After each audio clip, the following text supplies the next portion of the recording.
الطمع مش بينتهي إلا بالندم، وهو زي النار اللي بتزيد شعلتها لما بتزود لها الحطب، لأن الطماع مش بيشبع أبدا، والطماع بيفضل يكبر طمعه جواه أكتر وأكتر، ومش بيفوق إلا بعد الألم والخسارة. أنا يارا، عندي 32 سنة، وأنا وحيدة بابا وماما. كانوا مربيني على الدلع، ورغم ده ما كنتش دلوعة ولا حاجة، بل بالعكس كنت البنت المطيعة اللي بتسمع الكلام. بس عيب بابا وماما إنهم كانوا دايما باصين للي في إيد الناس، وبيطمعوا في أي حد. ورغم إنهم متيسرين ماديا وهما الاتنين بيشتغلوا، إلا إني من صغري وأنا بسمع بابا بيقول لماما: بقولك إيه يا أمل، البيت اللي إحنا ساكنين فيه ده كله مشاكل في المية والكهرباء وحتى الصرف. دي مية الصرف بتدفع علينا. ده إيه اللي إحنا فيه ده؟ كل اللي بيحصل لنا ده وأهلك أغنياء ومعاهم فلوس قد كده على قلبهم، وأختك فاطمة جوزها صاحب شركة، ولا أختك سهير جوزها مسافر. إزاي بقى يسيبوكي كده؟ عندك حق يا سمير، أنا من بكرة هروح لإخواتي البنات وجوازهم الأغنياء، هم اللي لازم يتصرفوا.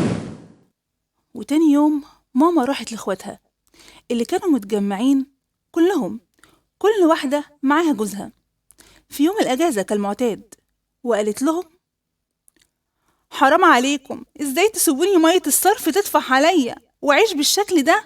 أنا خلاص تعبت ومش قادرة استحمل. ورد عليها جوز خالتي سهير وقال لها: هو مش احنا اللي مساعدين جوزك عشان يقدر يشتري الشقة اللي انتم قاعدين فيها دلوقتي؟ على العموم أنا وسيلفي هنشترك مع بعض ونجمع فلوس عشان تقدروا تجيبوا شقة جديدة بعد ما تبيعوا اللي انتم فيها دلوقتي. ولما ماما رجعت البيت بابا سألها وقال لها: هي عملتي ايه يا أمل؟ قدرتي تاخدي منهم قد ايه؟ افرح، ده جوز اختي سهير وكمان جوز اختي التانية فاطمة هيساعدونا عشان نشتري شقة جديدة. بجد يا ريتنا اشتكينا لهم من زمان، دول طلعوا طيبين قوي. لا ده مش كده وبس، ده اختي فاطمة عشان انا عارفة انها اطيب قلب في اخواتي البنات، لما اخدتني وقعدت انا وهي لوحدنا فضلت اشتكي لها اكتر واكتر من ضيق المعيشة، وقلت لها ده حتى جوزي مش معاه فلوس يجيب جزمة، وبعدين صعبت عليها وقالت لي: هخصص لك مرتب شهري عشان تاكلي كويس وتأكلي بنتك. بجد برافو عليك يا أمل، احنا أولى برضو بالفلوس دي. طيب ليه ما قلتلهاش على هدوم عيالها؟ لو صغرت عليهم تديها لبنتنا بدل ما تطلعهم للناس الغريبة، احنا أولى. خلاص ماشي، المرة الجاية هقول لها ومش هبطل شكوى عشان تديني أكتر. وأنا بقى دوري هبقى أروح أول كل شهر عند أختك وأخد منها الشهرية لحسن تنسى الكلام اللي قالته. وماما كانت دايما يبقى معاها فلوس كتيرة بس بتخبيها عشان تشتكي من الفقر وتاخد من خواتها اللي هي عايزاه، حتى بتخبي الفلوس من بابا. وفي يوم ماما كانت تعبانة وبابا هو اللي قام نظف البيت وغسل الهدوم، وهو بيغسل شنطة ماما اللي بتروح بيها الشغل لقى فلوس كتيرة طايفة على وش المية. ولما بابا سأل ماما عن الفلوس دي ماما قالت له: دي مش فلوسي، دي فلوس ناس، فلوس جمعية يعني. ولو هي فلوس جمعية زي ما بتقولي، بتحطي الفلوس ليه في بطانة الشنطة؟ وما تكدبيش عليا، لأن أنا فضيت الشنطة من كل ما فيها قبل ما أغسلها وتأكدت إن ما فيهاش حاجة. إزاي بقى الفلوس طافت على وش المية؟ انتي بتخبيهم ليه في بطانة الشنطة يا أمل؟ أنا قلت أحطها في البطانة عشان ما تقعش مني، خفت عليها بس. وكبرت واتخرجت من الكلية، وكنت كل ما أكبر كنت مش بحب طبع بابا وماما لأنهم كانوا بيحرجوني من تصرفاتهم. ده غير إن كل ده ما يرضيش ربنا، بس نصحتهم كتير وهم مش بيتغيروا.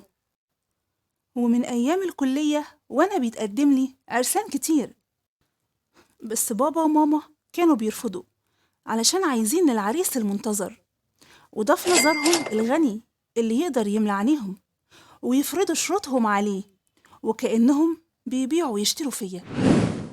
وفي يوم تليفوني رن، ولما رديت لقيت واحد غريب بيقولي: أنا اسمي محمد. يمكن أنت ما تعرفنيش، بس أنا أعرفك كويس قوي وحابب أتقدم لك وارتبط بيكي. بس كل اللي طالبه منك إننا نتكلم شوية ونتعرف يعني على بعض أكتر. يعني ايه الكلام ده؟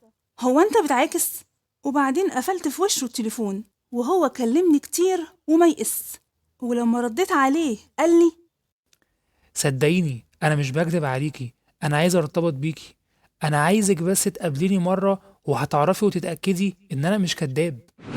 وفعلا وافقت قبله، وارتحت جدا لكلامه، وطلب مني اخد ميعاد من بابا وماما عشان يتقدم. ولما قعد مع بابا وماما، بابا قال له: وانت بقى معاك ايه تقدمه لبنتنا؟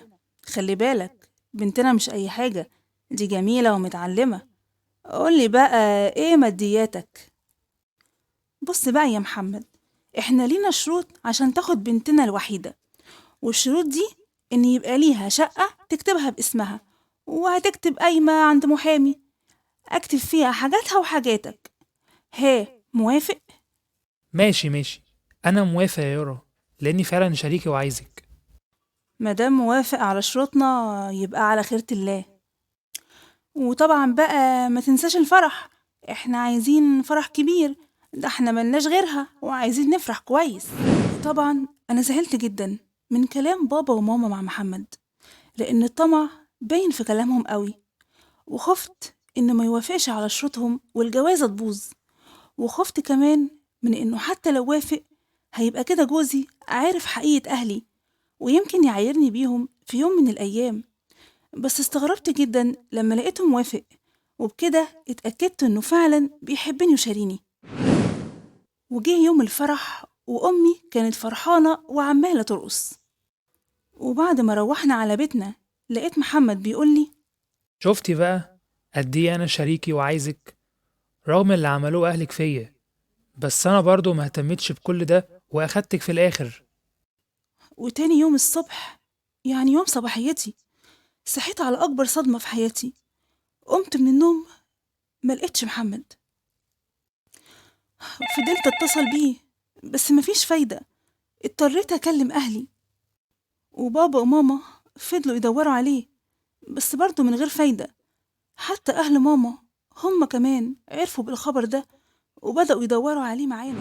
وبعد شهر ظهر لوحده، وده لما أخوه سمع بابا وهو بيقول: أنا لازم أبلغ الشرطة. وده لأن ماما كانت هتموت من الزعل عليا وعلى الفضيحة اللي هبقى فيها لو ما ظهرش. وقالت لبابا: اتصرف، اعمل أي حاجة، بنتي هتتفضح.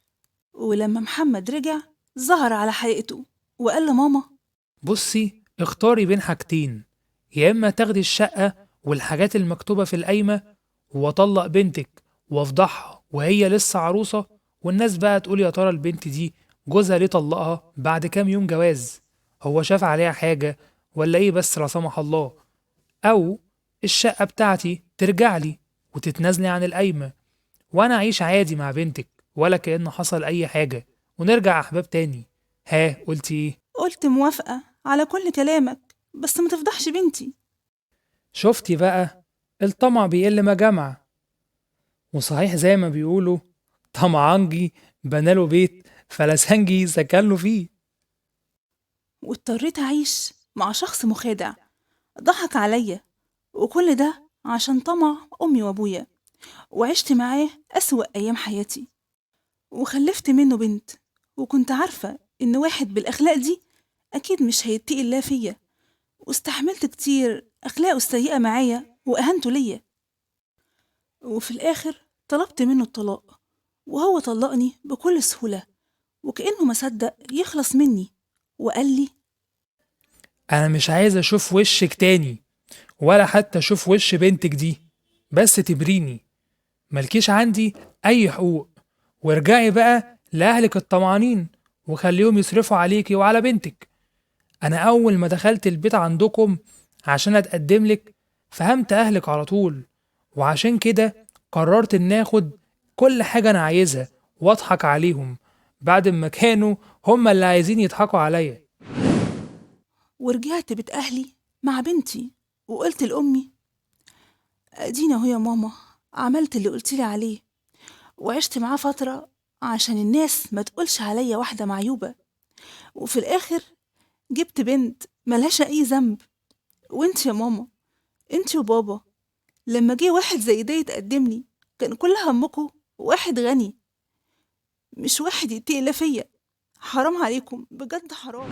وبعد سنتين من طلاقي لقيت جارتنا بتكلم ماما وبتقول لها: أنا ابني أحمد لسه نازل من السفر من 3 أيام، ولما عرف إن بنتك يارا منفصلة طلب مني أجي وأطلب بنتك يارا للجواز من ابني أحمد، وهو موافق ببنتها.